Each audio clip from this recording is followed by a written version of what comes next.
সুনামগঞ্জ শহরের বাজার থেকে শুরু করে গ্রামের হাট বাজারগুলোতে প্রতিনিয়ত বাড়ছে চাষের মাছের দাম।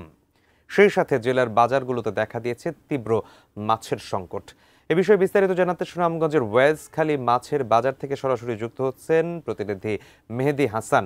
মেহেদি, দিনকে দিন মাছের দাম বাড়ছে এবং সুনামগঞ্জ এর চিত্রটা যথেষ্ট মাত্রায় বেড়েছে, মাছের বাজারে দাম বেড়েছে।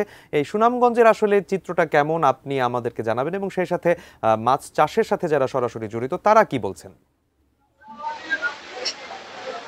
ধন্যবাদ আপনাকে। দেখুন, সুনামগঞ্জ কিন্তু হাওরের জেলা এবং এই হাওরের জেলায় মাছের ভান্ডার খ্যাত পরিচিত সুনামগঞ্জ। বিশেষ করে সুনামগঞ্জের টাঙ্গর হাওর, দেখার হাওর সহ প্রায় 132টি হাওরে কিন্তু মাছ পাওয়া যায়। কিন্তু বছরের এই সময়টাতে এসে অদৃশ্য কোনো কারণে দেশীয় মাছের তীব্র সংকট দেখা দিয়েছে সুনামগঞ্জের পুরো জেলায়।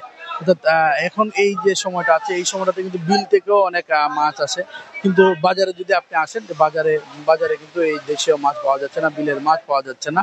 যার কারণে পার্শ্ববর্তী যে জেলাগুলো আছে সেই জেলাগুলো থেকে চাষের মাছ এনে ভোক্তাদের চাহিদা পূরণ করতে হচ্ছে। আপনাকে যদি আমি একটু মাছের দাম বলি, আজকে পাঙ্গাস এবং তেলাপিয়া বিক্রি হচ্ছে 170 থেকে 180 টাকা কেজি, এবং